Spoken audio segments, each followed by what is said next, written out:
Take it away, boss. Welcome, everybody, to the Hustle Culture Podcast, where we profile hustlers on their way to the top. Today, our guest is Maro Onokpise, and my co-host, as usual, is Carlos Gill. Welcome to the show. Hey, what is happening, hustlers? Thank you so much for joining us on episode 5 of Hustle Culture. And joining us today is Maro Onokpise of Apparatus magazine. And this guy is just amazing. Really looking forward to chatting with him over the next 45 to 60 minutes. And for those of you out there that don't know, Maro and I, we actually go pretty far back to right about 2009, 2010. Maro and I are both from Florida. He lives in Orlando. I used to live in Jacksonville. And we actually teamed up and used to do pink slip parties back in the day during the recession. We were trying to help get Floridians back to work. And man, this guy's just blown up and doing amazing things. Maro, welcome to Hustle Culture.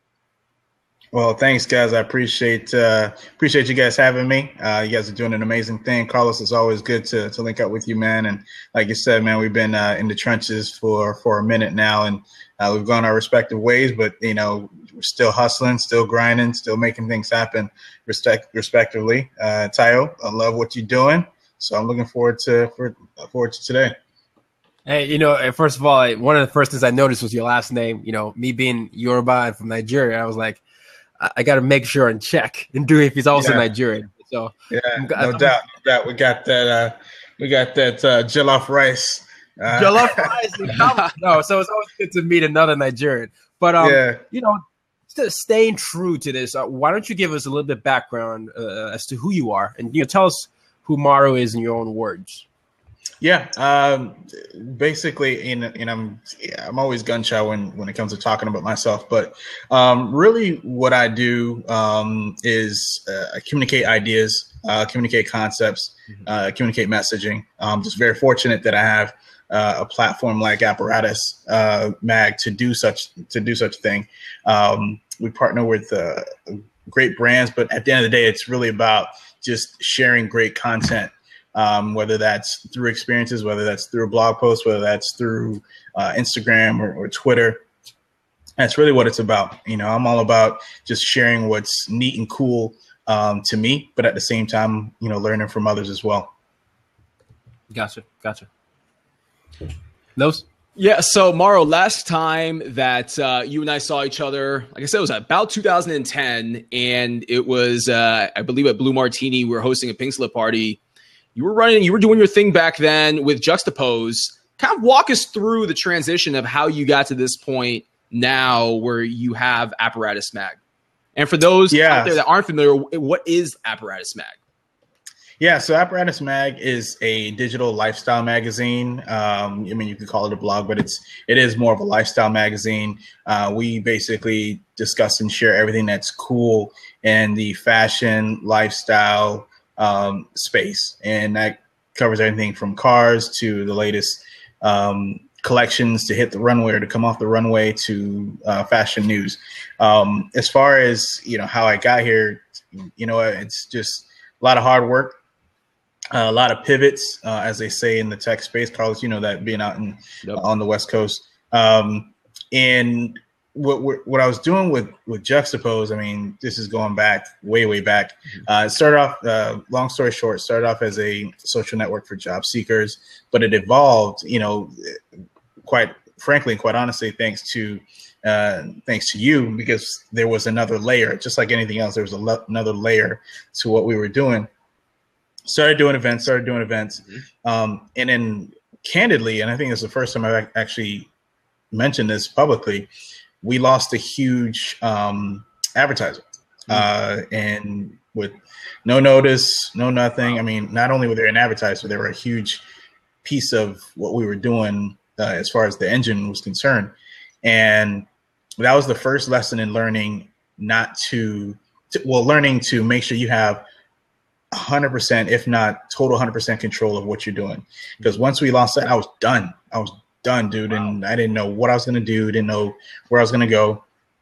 So then just started the blog, which was the precursor to Apparatus, which was Job Tracker. So Job Tracker started out more of a jobs blog, but I've always had an affinity for style and fashion, and style and fashion is just something that's organic. It moves, it breathes, it has life.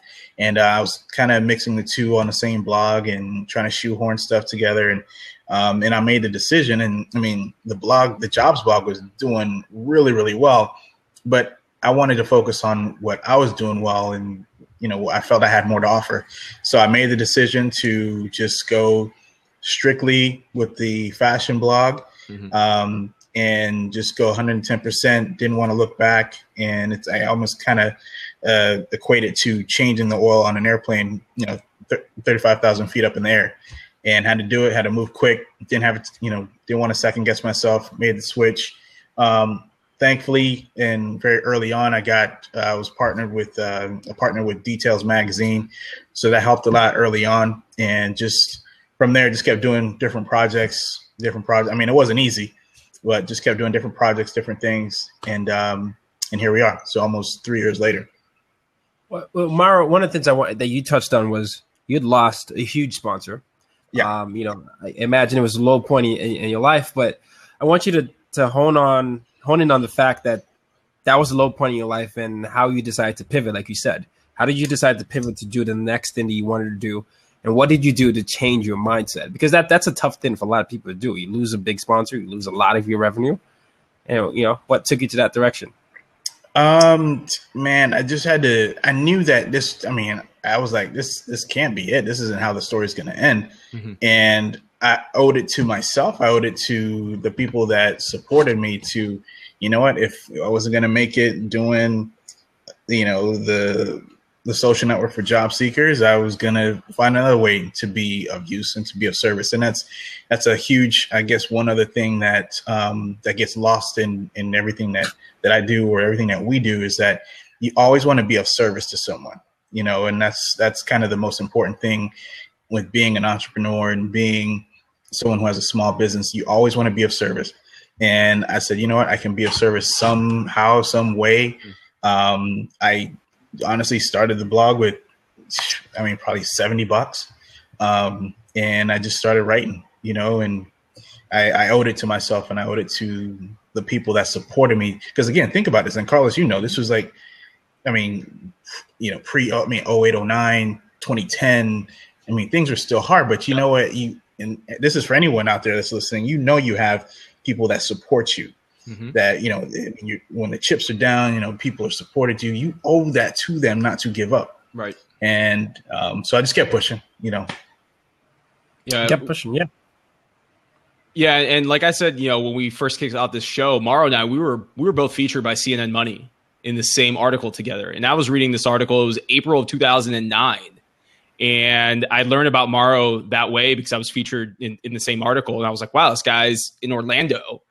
And I'm here in Jacksonville trying to help people find jobs. He's in Orlando trying to help people find jobs. Why don't we support each other and create this movement?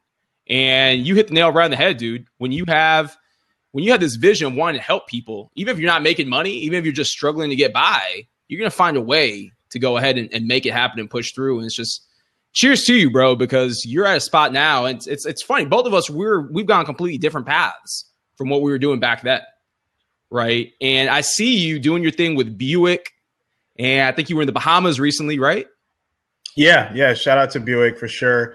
Was in the Bahamas doing something for Axe, which newer partner of ours, and actually going to be in New York next week with Buick again. So yeah, man. And definitely have a lot of great partners. It's mad respect because you are working with these top tier brands. And like, I see it, follow Maro, whether it's on Twitter at the Apparatus Mag. I'm friends with you on Facebook, and I see the stuff that you're doing is just amazing, because one of the challenges that so many people in the game of marketing or social media or just being a startup is, how do you get in with these brands? So I want to throw that question in your court from someone who's been doing this now for several years.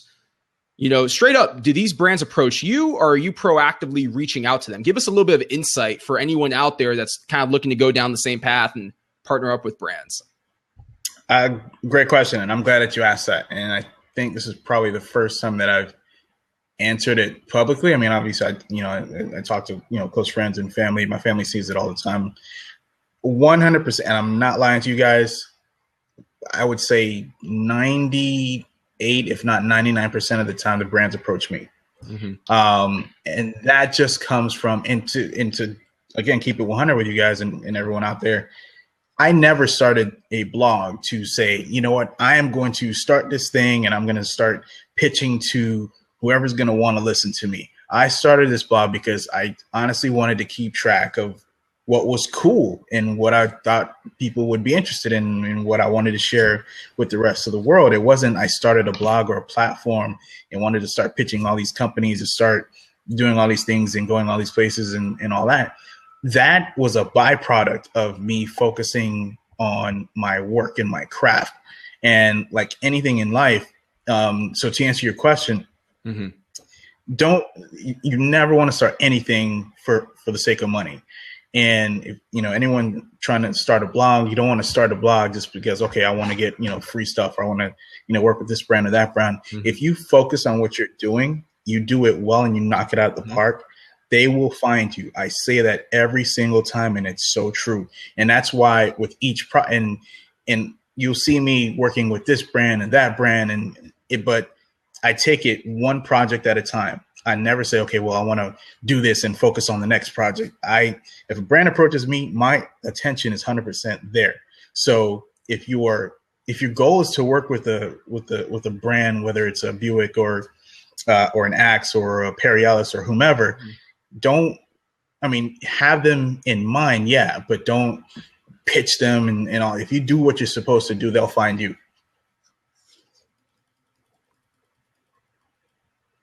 That's interesting. So it looks like Tayo's sound just cut out.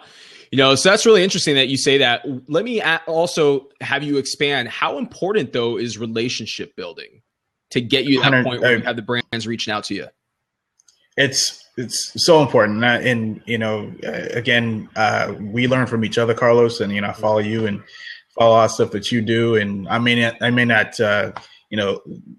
tweet out to you as much as I'd like, and that's my fault, but I do follow you and what you do, and appreciate what all your nuggets that you share as well. But relationships that's everything. That's 110% everything, because the deal is a brand is trusting you with their name.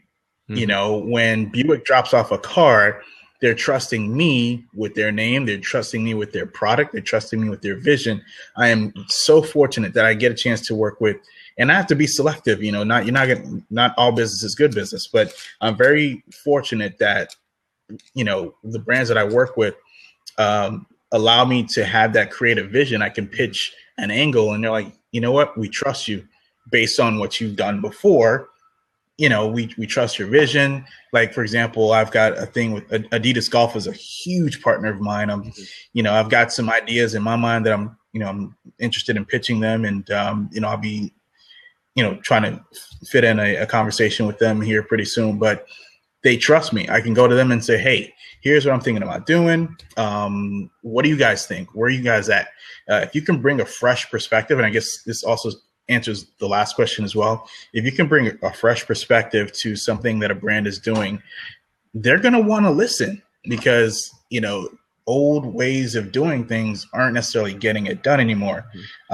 You've got the millennials out there. You've got the Latino population, right, who's, growing like crazy. So there's all these brands want to connect with these different population. So if you bring something fresh and interesting to the table, they're going to want to listen. Absolutely. So tell us about, kind of keeping it in line with the brands. Tell us about some of the cool brands that you've worked with. So you mentioned Perry Ellis, you mentioned Adidas, Buick. Talk to us about the experiences and what's that been like? So I'll take it even a step back. So the very first brand to ever reach out to me was an underwear brand by the name of To Exist. Okay. When they first reached out to me, I honestly thought it was a joke. I was like, okay, this is kind of weird. They want to partner with me, but yeah. And then the next one was Nivea. That was actually my first, paid partnership, which was really cool. But a lot of other cool ones. Actually, just linked up with a drone company. Oh, wow. Here recently. Yeah, I mentioned Perry Ellis, Timberland, Carhartt is a huge partner of mine. Buick, actually doing some stuff with a couple of Toyota. We did Earth Day with them, right? Or Earth Week rather with them. Lincoln, they're another great partner of mine. And how amazing is it? How amazing is it getting free swag, but also going out to events like the road show that I think you went to in Detroit, the auto show you went to. You've gone up and linked up with Buick, and you get to drive their cars. Yeah, like, how cool is that experience? It is really cool. It's but what a lot of people don't see, it's a lot of work behind the scenes. I mean, it's a lot of work. I mean, don't get me wrong, it's cool and all, getting the free stuff, but it's a lot of work. Also, too, sometimes you have to turn down product because a brand will say, hey, have you, we're sending you blah blah blah, we need you to write about it. Well, right. It doesn't necessarily work like that because at the end of the day too, you have to creative control of because you or yourself are a brand, so it's okay to say no sometimes. But yeah, it's pretty cool, but it's a lot of work. We got a question from the audience. Someone wants to know if you organize these events. I guess that's the question on that. When we were doing the events, yeah, absolutely, we did them. And it's kind of funny. I'll say this for me personally, when we did our first event, I honestly didn't have a clue what I was doing. Well, I mean, I threw parties before, so let me not say that. You're saying when we did our events, pink slip parties, or when you started doing your Apparatus events? Oh, yeah. Thank you for clarifying. Which, the pink slip party events, or like? No. He wants to know about Apparatus. What do you organize these events? The events I don't personally do. These are more invited events. So, for example, I was up at Fashion Week a couple months back, going to all the the Detroit Auto Show and the Final Four and stuff like that. Those are all branded events. Those are all experiences, and that's the other key to what the other layer to what I do as well is, my goal is to help brands achieve an emotional connection with their audience, and that's through events and through different things. But events I don't host. I get invited to these events and we attend them. Gotcha. So one question I want to really talk about is your hustle. So I know, do you work a full-time job, or do you do multiple? I do. Yeah, I do. That's exactly I do. The reason I wanted to bring that up is that you hear this term side hustle a lot, right? Mm-hmm. That, how do you go about doing that full-time job? I think you do recruiting, if I'm correct. I do. Yeah, you're absolutely correct. You recruit, and then you decide you have to do this passion as well. Is there a time when both can't work together, or is there a possibility for you to do both together? Because many people have that excuse by saying, I work full time, I don't have the time. You seem to have done it, so I'm just curious. Well, and then on top of that, I have a family and right. I have a wife, and I got to try to balance a social life as well. Man, it's hard work, but one thing, and trust me, I've failed. I've had many businesses or business ideas that have failed miserably. But one thing that I've learned is and I hate using the word compartmentalize, but that's what you have to do. When I am at work and I am working, mm-hmm. I am working. I'm not, mixing Apparatus with what I'm doing at work, because at the end of the day, I am getting a salary, and they are paying me to be at work. Now, every single second that I'm not at work, I am focused on Apparatus. I am building a brand. I am building something cool. I'm building something that's hopefully going to be sustainable for many years to come. The biggest way to achieve that, if you're working full time and you're wanting to, start something, whether it's a small business or, or whatever have you, start small. but also have laser focus. You can't want to be everywhere because it's just impossible. And there are times when, I can't attend. I mean, I've been invited to so many things over the last couple of weeks in New York. I just can't go because I just don't have the time. And so it's okay to say no. But yeah. So, yeah, no, Jed brings up a great point. Focus is key. One of the things you said, I know you hate the word compartmentalize, but know what's of priority to you. Yeah. And if you're really passionate about that, stay with that. Stay with that in mind and make sure that, you stay focused on that. Because if you don't, then you get to the point where you're like, I should have done that. And it's 10 years too late, right? Yeah, absolutely. And if you got that itch to start something, start it, try it, start small. And that's what I would say to anyone if they're looking to start a business or a side hustle. Start small. Don't try to take on everything. Don't try to, take on every single market. Start small. Just start. Gotcha. With there's another thing I want to say. With your cultural background, you and I know this. As a Nigerian American, for example, in your case, are there certain pressures that you had growing up, or was it like you had to go this conventional path and be the doctor, be the lawyer, be that, and then all of a sudden, you decided, no, I'm going to do my entrepreneur thing. I'm going to try and do something and help the job market in Florida and see what I can do and just do me, essentially. How did you deal with the pressures? Those pressures were certainly there. After high school, I was going to college. There was no, I'm going to take a year off to find myself. No, I was immediately going to school. Of course, I think my dad still secretly thinks that I'm going to be an attorney at some point because I talked about it when I was like 10. Yeah, but that pressure was always there.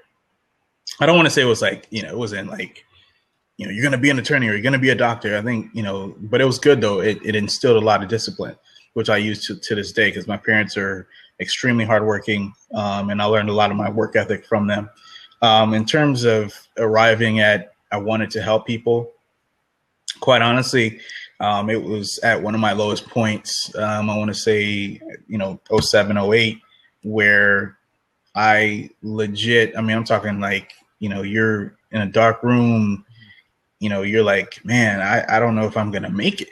And at that point, you realize, you get your vision, you get your, whatever it is that you are put on this earth to do. Yep. You find out that very second when you're in a dark room by yourself, when you're about to go to bed and you don't know where your next dollar is going to come from. Mm-hmm. And that's when I realized that my sole mission, my purpose here on earth is to help other people. And again, that could be through jobs, through helping a brand, through helping a smaller brand that's coming up, or helping a new designer get their vision, get their collection out to the world, or other things. So love it. It's real talk, dude. If I could, I'd reach out and give you a hug right now. Oh, thanks, man. You know what, man? Again, I was yeah, Tyler's doing the hugging side. I've been down that path also many times. And I just want to ask you for the purpose of this interview and those that are watching, what helped you crawl out of that dark room? I'm a man of faith. Prayed a lot. Prayed a lot. And, it during those tough times, it sucks, man. It really does suck. And, you know how it is, Carlos, but mm-hmm. If you can find a way to, it's like, I always use the analogy. It's like a running back. I always tell a running back, always keep your feet moving. If you can keep moving, keep the momentum going, something will happen. Something will break, whether it's, and I always have, and I have a lot of sayings, but it's true.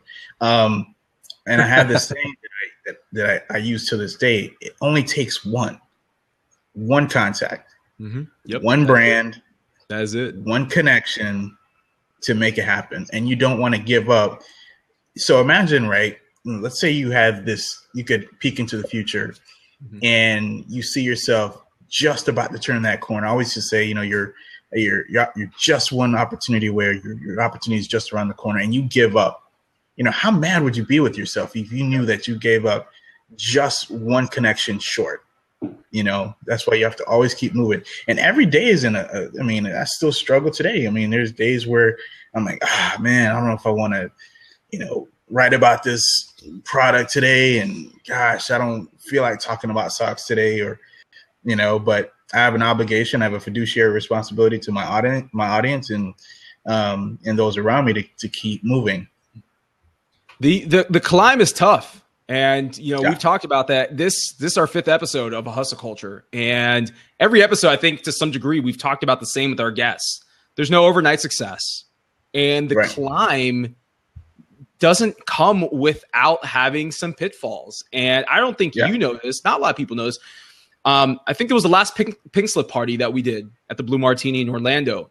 For me to get out there and go do that event that we were making no money off of, dude, I had to sell that day E-Trade shares that I had just to have a few $100s, dude, to get out there and be able to book a hotel room and pay for gas. It was like that. And like you say, yeah, exactly. And like you say, I like to believe that you don't know who holds the keys to your destiny. You can't write people off. So many times we are so quick to write people off and too busy to meet with them. And you know what? I'm the person, and I can tell you, you're the same way. Maro, and I know Tayo, you are too. You don't turn meetings down with people. If someone wants to meet you, meet them, even if it's for 15 minutes at a Starbucks. Because again, you don't know who this person might be tomorrow, and they might hold the keys to your destiny. And if you are just living life, blowing off meetings, not networking, not looking to go ahead and leverage what you have in front of you, then you are missing a tremendous opportunity. No. Hey, you're spot on with that. And the things that I've liked that you've mentioned today, you've brought up focus. Jed was talking about that. You've brought up the ability to compartmentalize. I hate that word. Now I hate the word. Compartmentalize, and also just that understanding that even when you're in your toughest times, it's what you decide then that could change the course of your life. Wow. What I want to talk about next is positioning yourself. I was talking to an entrepreneur a couple of weeks ago, and she came here divorced. Husband had cut her off, and she was illegal, essentially, from Israel. And she, what she did to build her business, to I guess a 6-figure biggest business right now, is to put herself in a position where she was always going to events and positioning herself as this person that was an authority. And I put herself in the places that she wanted to be in, and wanted to just affirm herself to be. In your case, do you find that?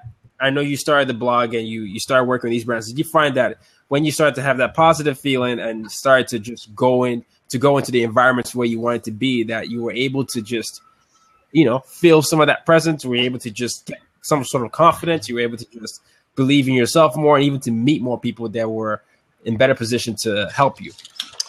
Well, like they always say in sports, winning cures all. But yes, to answer your question, once you have and it's usually after I complete a project. Let's say, we do a feature, we do an editorial, you get that email back, says, wow, our team loved it. Great article, great post, love the pictures. That's validation that, what you're doing, you're on the right track. And you can then, it's rare that I pitch companies, but when I do, now I can say, hey, here's what we did with this brand, even if it's a small project, here's what we did with this brand. Here's how I can add value to what you're doing. And, also too, a lot of these brands have a lot of money to spend on different marketing. So even if you can chip away, a small piece of their budget and say, hey, we've got this is what we've done here. Here's what I think we can do with you guys, and if you approach it like that, and if you have a record behind you, they're going to want to work with you. And yes, that does give you a little bit of confidence to say, okay, well, you know what? And sometimes that confidence allows you to step outside of your comfort zone. And that's what you need to be successful in anything in life in general. I did an exercise about, I want to say about 3 months ago. It was on a relatively slow day. So I decided to say, you know what? I'm going to pitch 10 companies, right? I pitched 10. Only one responded back. I mean, we had some initial conversations thereafter, and it kind of fizzled. But you know what? That's what, a 10%, you got to keep knocking on doors there. Yeah. So if you do 10 more of those, that's, before you know it, that's 5. That's 5 potential contacts that you didn't have before, that now you will have at least opened the door to some conversations. No, you're right. And one saying that I go by every time is I think Henry Ford said this: he who says he can, or he who says he can't, are both usually right. Yeah. So if you have that mindset, and this is not a he, I promise it's a he or she. I'm just recording what he said, but that's just the mindset. I mean, if you say you can't, that's it. You've already said you can't, right?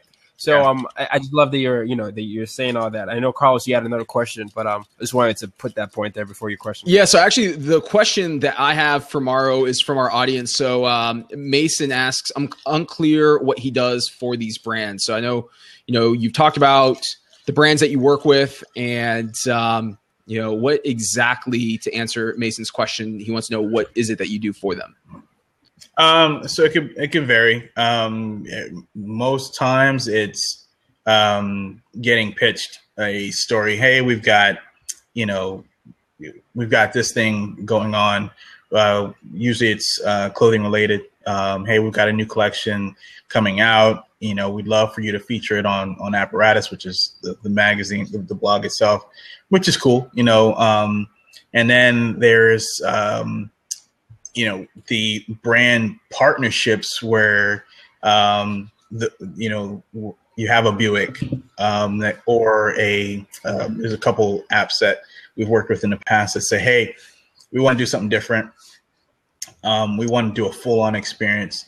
And those are, a little bit more in depth, those are contracted, and those are the compensated type of events, because I've got photographers, it takes time to set aside to get all that stuff scheduled. So, you definitely want to be compensated accordingly. And then, for example, the other day, actually, what's today? Saturday. So yesterday, I got reached out to by the guy who said, you're going to love the way you look. I'm pretty sure you guys know the brand. Yeah, George Zimmer. Yeah. I think legally or contractually, he can't say the brand he used to work for. But he's got a new tux rental. There you go. That's it. Generation Tux card right here. Yeah. So his team reached out to me yesterday, and awesome. They want to do some things together. So we're going to be doing some things with them over the next couple weeks. So I hope that answered the question. There's a few layers to it, but at the end of the day, it's about helping brands make an emotional connection with their audience. Awesome. And a question I have with your service. So I love Michael Hyatt. I read his stuff all the time. Yeah. He says don't apologize for being paid, right? He says you got to get paid to do your will. And this is a juncture that a lot of side hustlers or hustlers go through, and I go through myself, is when you start charging people. How do you define your worth? And when these brands reach out to you, what do you tell them? Do you already have a package, or does it vary? Or do you get nervous saying $5 million?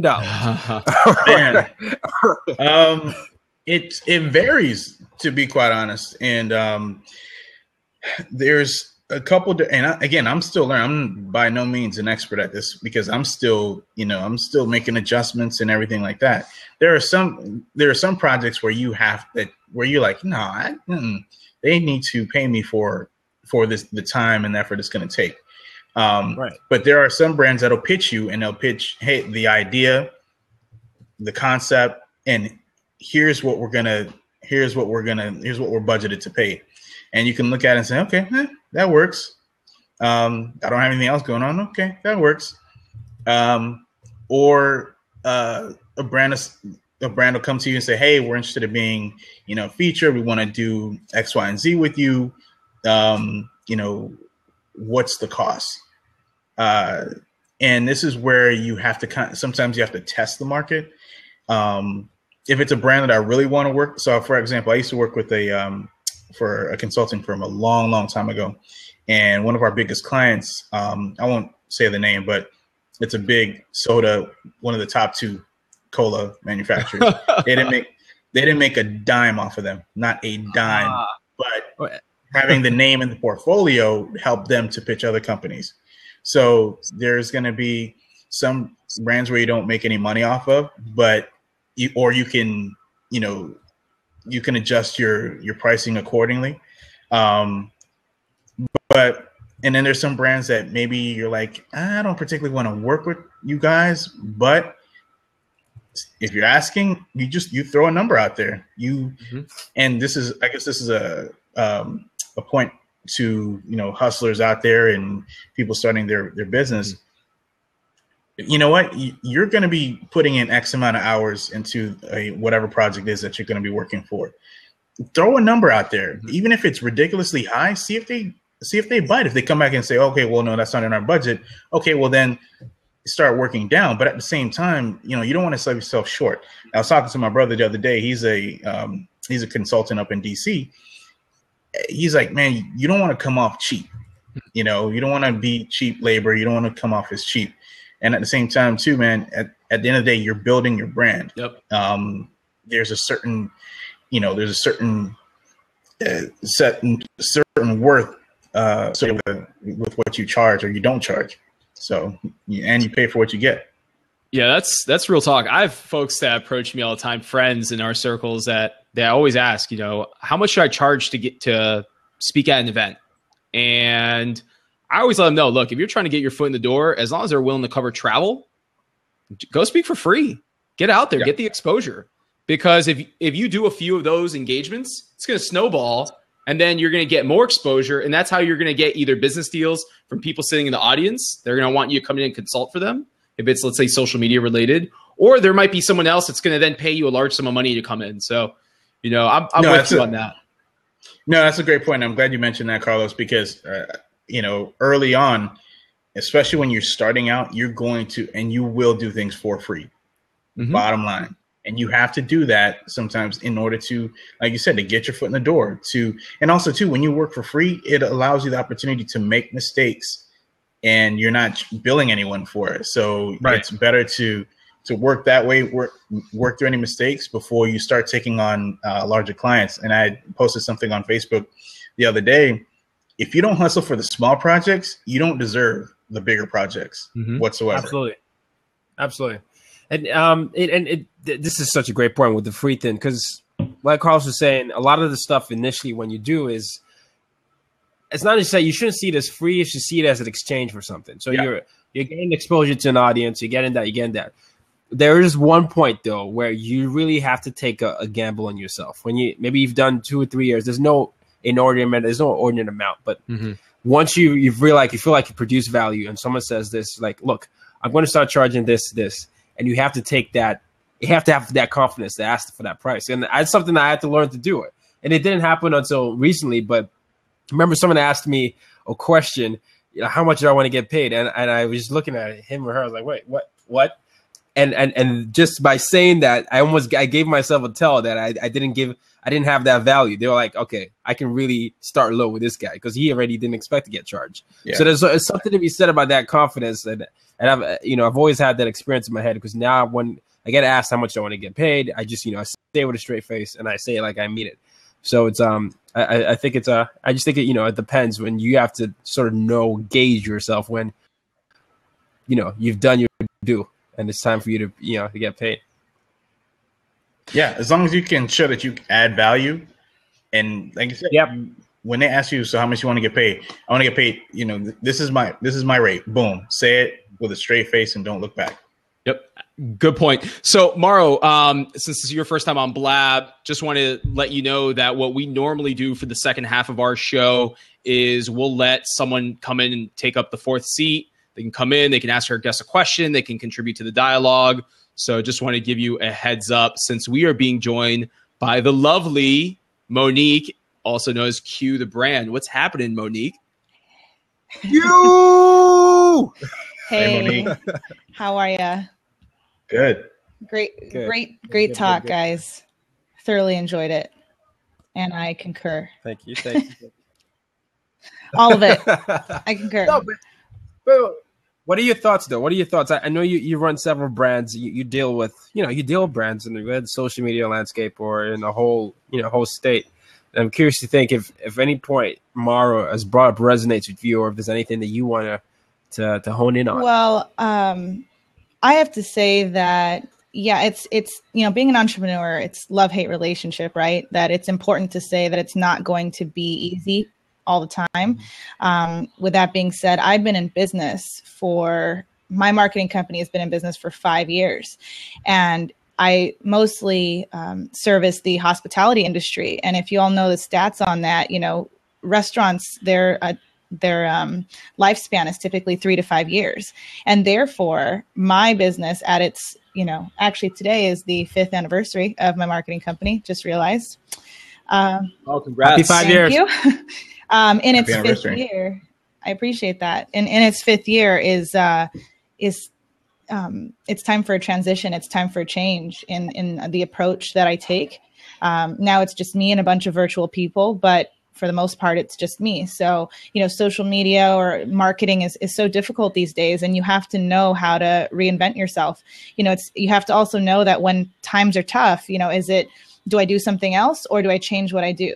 And not change completely, but just alter, you have to have that, you have to be able to pull yourself out of that hole and recognize that something has to change, if that makes sense. And it doesn't have to be drastic in that, you can't be an entrepreneur anymore. You can't work for yourself. You have to recognize that things change. That makes sense. Yeah, so I'm gonna throw this question out there for you, Maro, and Q. I'd also love to hear your take as well. What are some mistakes that you've made in your entrepreneurship journey? Well, Q, I'll defer to you, and then I'll answer. Okay. Shut the gentlemen, ladies first. But as long as you don't use I concur afterwards, we're good. I would say mistakes, time sucking, things that take time. I mean, Carlos, you're talking about earlier, take meetings. I mean, I believe in that, but you also have to make time for work. In the beginning, you're like, oh, it's opportunity. Not everything is going to turn into an opportunity. And if it does, it might not even turn into an opportunity now. I have planted a ton of seeds. And I would say that that's because I took the time to take meetings, but you have to take risks and at the same time balance it out between, is this a time sucking meeting? Is this someone that just wants to hang out because they're fake busy? I know a lot of fake busy people, a lot of fake busy entrepreneurs that are afraid to work. So time suck. You just got to watch your time.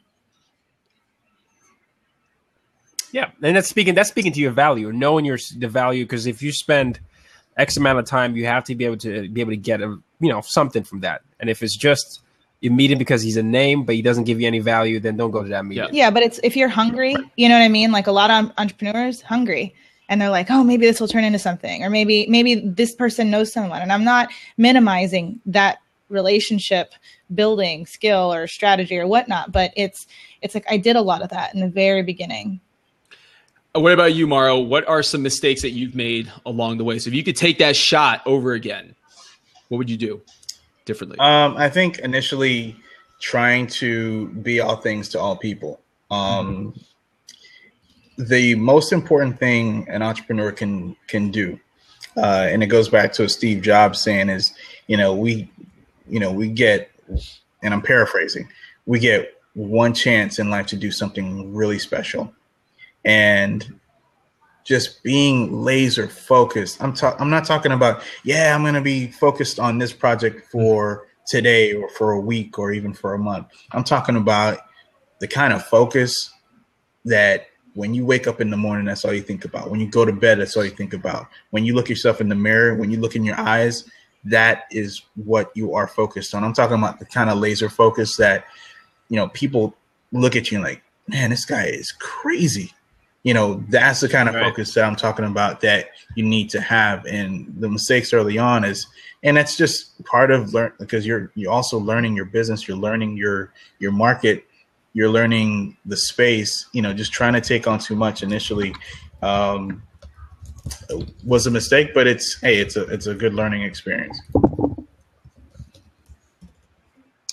Yeah, failing forward, right? You learn from every mistake. I know.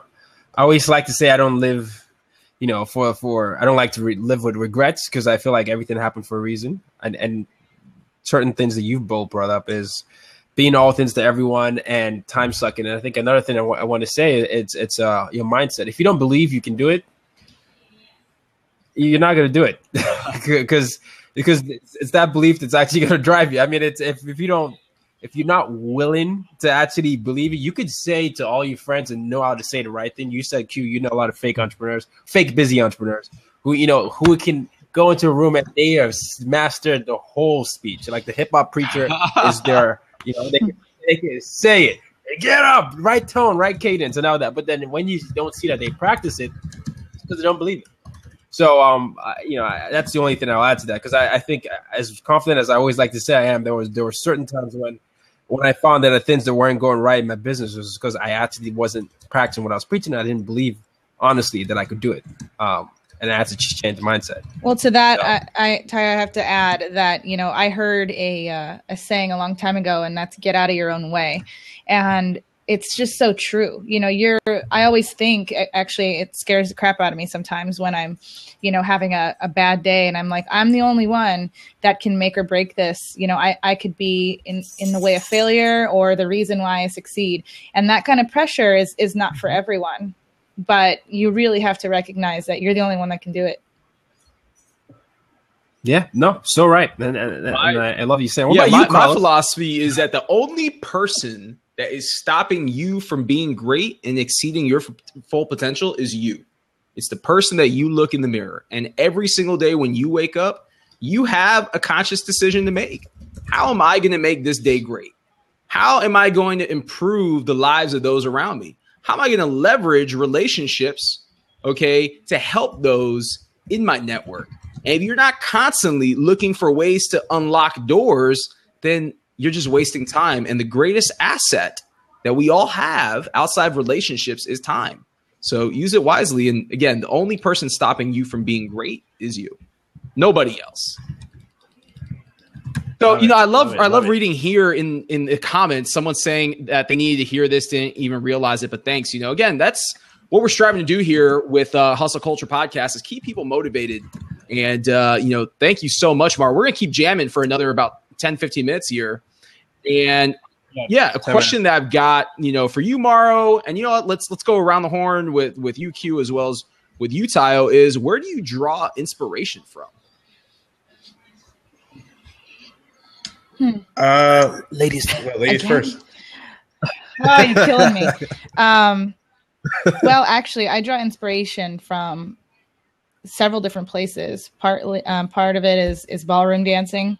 There's a lot of stress relieving, but like life lessons, business lessons on the dance floor, like in partner dancing, respect for the dance floor, respect for other people. I draw inspiration from working or going to places where there's like high energy. So whether I'm working from restaurants or I go to the gym and I see other people who are working in like a different way, they're not working on their business or their work, but they're working out, just because we're constantly stuck in our own heads, and it can get lonely or it can get depressing.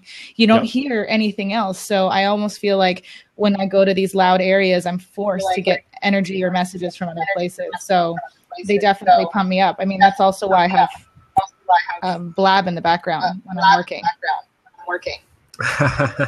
So. No, it's good. It's good. So.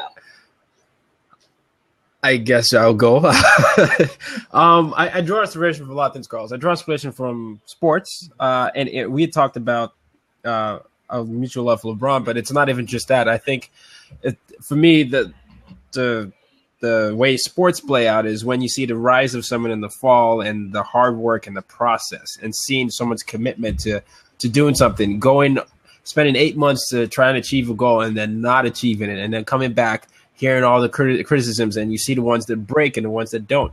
That, to me, inspires me in some way. I draw inspiration from, like you, Mara. I'm also a man of faith, and it's one of the things that it helps me just helps me, stay focused and stay centered. And then the other thing is it's from making sure I surround myself with people that I feel like I'm able to learn from. I like to surround myself with at least 5 people. There's a saying, you are some of the 5 people you hang around with. So every time I wake up to a Seth Godin email or a Michael Hyatt email. So once I wake up, I have something positive to read and something to just say, boom, all right, this is it. Mediocrity is not an option. So it's that, and I keep podcasts on, and Q all the time. I listen to her stuff, and I listen to Carlos stuff. I listen to Maro stuff. But yeah, that's about it. That's about it with me. What about you, Maro? Where do you draw your inspiration from? Just honestly, the culture that's around me. I have a son that's in high school right now, and quite honestly, like I heard a long time ago that if you want to hear where the future of anything is going, like he's my market research. Like I'll bounce an idea off of him, and he'll tell me that's whack, or okay, that's hot, and that helps me to kind of be ahead of the curve a little bit. Music, I love music to death. And I'm inspired by music. I'm inspired by a lot of the stories, a lot of the artists. Drake is very inspirational in terms of his story. And, there's almost a Drake lyric for everything that I do. Know yourself, know your worth. That is so true. Yeah. That is so true. Yeah. Yourself, know your worth. Where are you? Yeah. And I'm inspired. Honestly, and I know we're running short on time here, but man, there really needs to be a show or a documentary on, you guys talked about athletes, but music artists. Like, for example, Lana Del Rey, everyone knows her as the dark, sultry singer now. She started out, she's had a record deal for almost 6, 7, probably even longer than that. She came out, she was more poppy. Her project set on the shelf.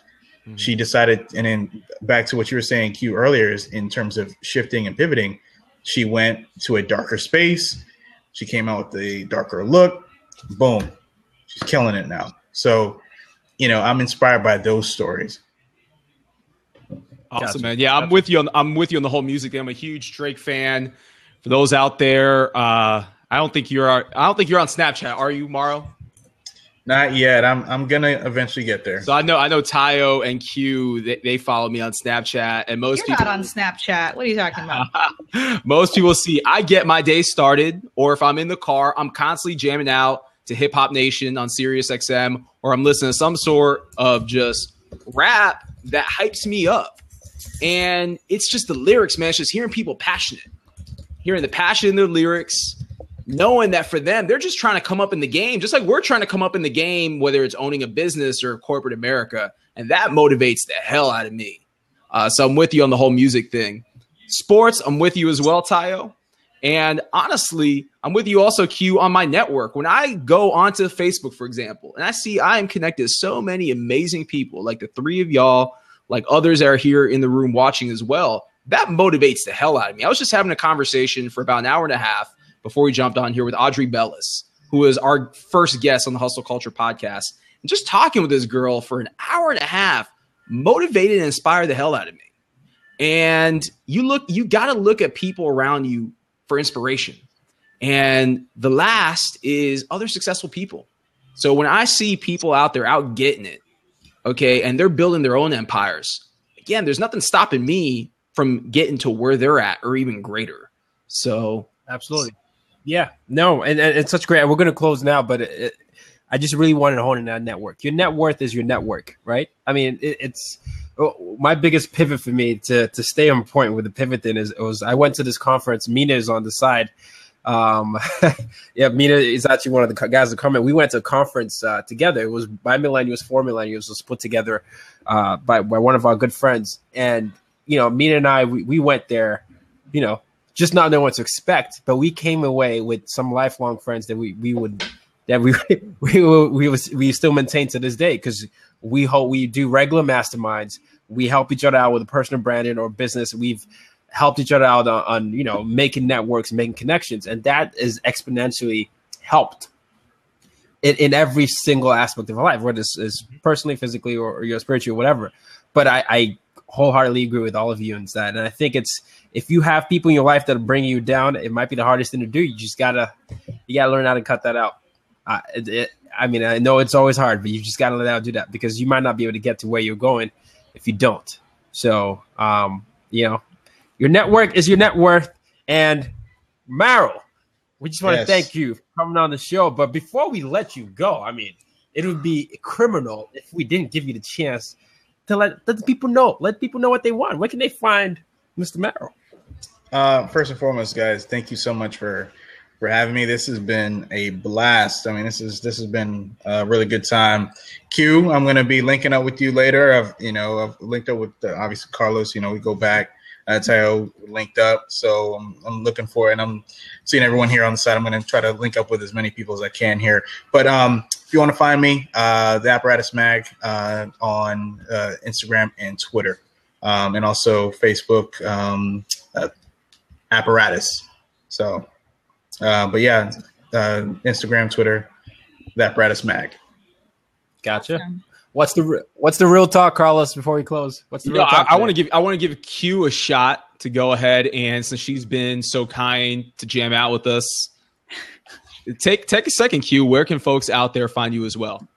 Oh, which Tayo knows which brand, or I don't know. It's a lot of. I was trying to ask earlier. So I am at Q the brand pretty much everywhere. I Q the brand, Facebook, Twitter, Instagram, Google Plus, whatever floats your boat there. If you can actually find my chef personality, I'm Q the chef pretty much on everywhere. I was going to say earlier that I'm appreciative to have this platform to share my journey, because mostly I just inspire people to eat, and people look to me not for business inspiration, but like what to eat. So there's definitely lessons that I've learned that I love sharing on your platform. So I appreciate you all. Yeah, pleasure's all mine. Excellent. Q, thank you so much for joining us. Maro, my man, awesome to see you again. Such a pleasure, bro. Congrats on all of your success. And you as well. We've had a lot of good sound bites today, so I just want to end it out by saying, sky's the limit. Anything in life is possible, no matter what you want to accomplish, no matter who you want to be. All you need is just a plan to get you there. And remember, surround yourself with the right people. And that, right. We'll talk. Love it, guys. And let's do this again. Let's do this again. Yes. Remember, use your difference to make a difference. Peace.